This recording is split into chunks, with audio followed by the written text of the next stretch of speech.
Salut tout le monde, c'est Hugo. Est-ce que vous connaissez vos triades majeures et vos triades mineures? Vous savez, ce sont ces accords à 3 notes que l'on apprend quand on commence le piano.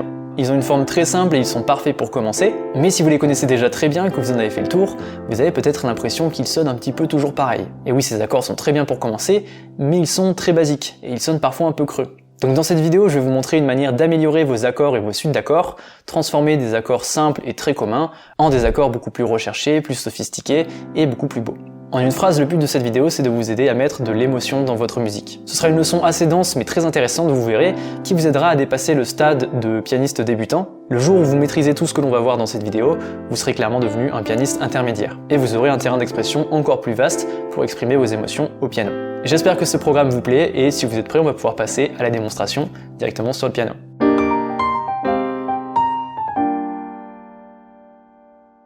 Alors pour transformer des simples triades en des accords beaucoup plus sophistiqués et émouvants, on va apprendre quelques techniques. Et comme d'habitude, je vais les simplifier au maximum pour que vous puissiez les appliquer directement. Pour commencer, on doit apprendre ces suites d'accords très basiques pour avoir de la matière pour travailler. Et voilà à quoi ça ressemble. On a un Do majeur, un Ré mineur, un La mineur et un Fa majeur. Et d'ici la fin de la leçon, vous devriez pouvoir jouer quelque chose qui ressemble plus à ça.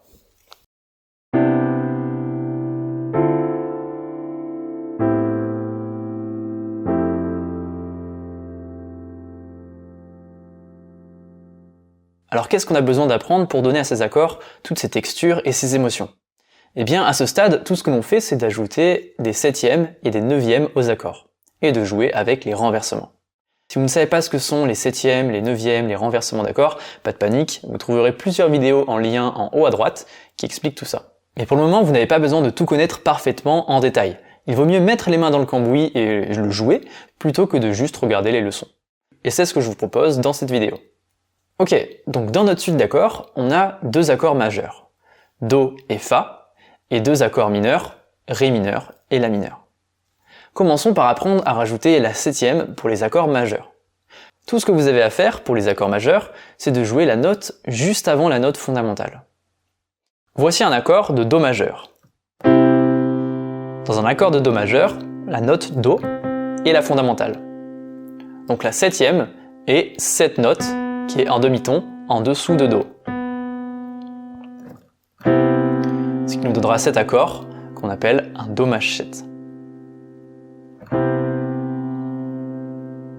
Et pareil pour Fa, Fa majeur. Et pour jouer la septième, on joue la note directement en dessous de Fa. Donc cette note. Donc ça c'était pour ajouter la septième aux triades majeures. Maintenant, comment on ajoute la septième aux triades mineures? Pour ajouter la septième aux triades mineures, on joue la note un ton en dessous de la fondamentale, plutôt que juste un demi-ton en dessous. Donc pour notre Ré mineur, plutôt que d'ajouter la note juste en dessous, qui serait cette note, on joue la note 2 notes plus bas. Donc 1, 2.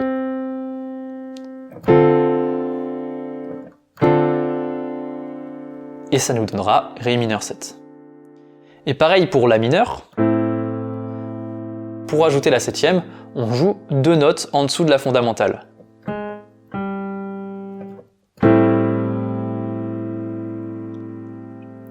Ça, c'était la première étape de ce processus. Habituez-vous à jouer les accords avec leur septième.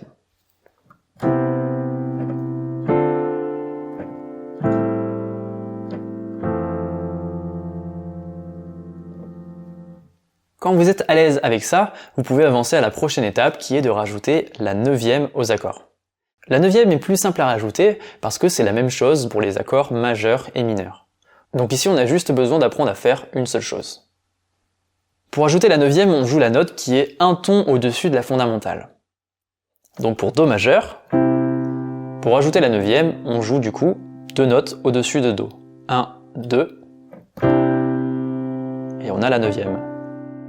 Et c'est la même chose pour Ré mineur. On ajoute la note qui est un ton au-dessus de Ré. Même chose pour La mineur. Et pareil pour Fa majeur.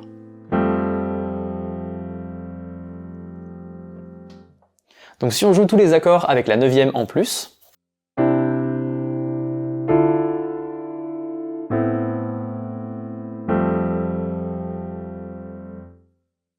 la troisième et dernière étape, qui sera probablement la plus longue à mettre en place, c'est de jouer des renversements de ces accords. Si vous ne savez pas ce qu'est un renversement d'accord, c'est tout simplement changer l'ordre des notes d'un accord. On joue exactement les mêmes notes, mais vous pouvez les jouer dans n'importe quel ordre et n'importe où sur le piano. C'est ce qui vous prendra le plus de temps à maîtriser, parce que en plus de jouer les renversements, vous devrez aussi décider si vous ajoutez la septième ou la neuvième, ou les deux, ou aucune des deux. C'est le moment où vous allez pouvoir être créatif et explorer toutes les possibilités. Je vais vous montrer cette partie tout doucement. Commençons avec notre Do majeur. Et ici on veut ajouter à la fois la septième et la neuvième pour cet accord. Donc voici la triade. Voici la septième. Et si vous essayez d'ajouter la neuvième également, vous remarquerez que vous n'avez pas assez de doigts et que vous vous retrouverez à jouer 4 notes avec 3 doigts. Ou alors comme ça, mais cette position elle n'est pas du tout pratique à droite. Donc ce qu'on fait généralement dans ces cas-là, c'est qu'on enlève la fondamentale, vu qu'on la joue déjà à la main gauche. Donc on n'a pas vraiment besoin de l'avoir à nouveau à la main droite. Et c'est ce qu'on appelle un rootless voicing, si ça vous intéresse. Avançons à notre deuxième accord Ré mineur. On ajoute la septième et la neuvième. Et ça sonnera comme ça. La septième, la neuvième, et vu qu'on a les deux, on enlève la fondamentale. Donc Do, Ré. Ok, la suite. Faisons la même chose pour La mineur. On ajoute la septième et la neuvième.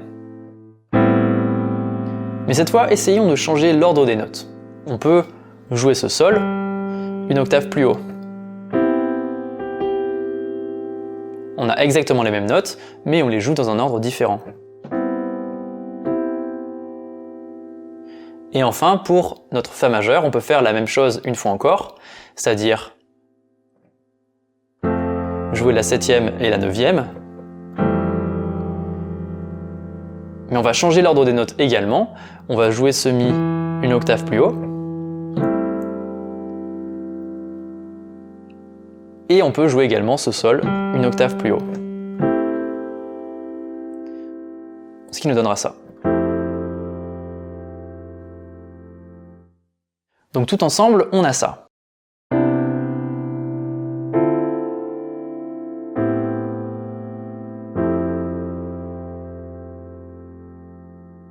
Donc j'espère que vous pouvez entendre l'énorme différence qu'on a avec les accords du tout début. Pour rappel, on est passé de ça à ça.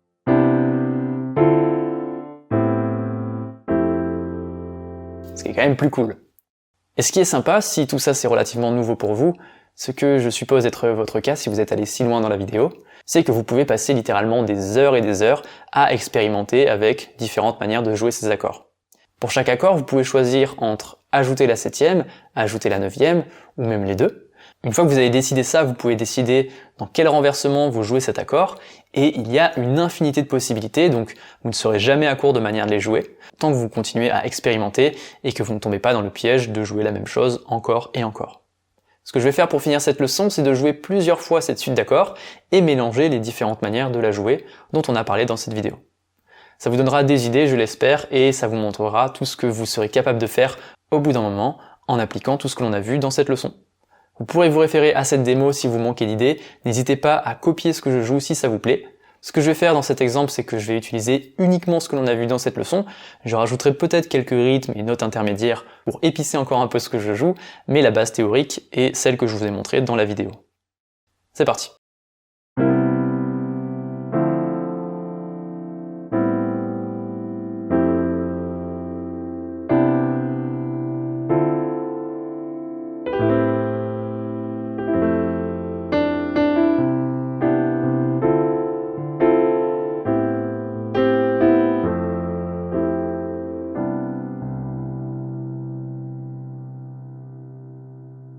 Ok, j'espère que cette vidéo vous aura plu. Si c'est le cas, vous apprécierez probablement mes cours en ligne qui reprennent cette méthodologie d'apprentissage.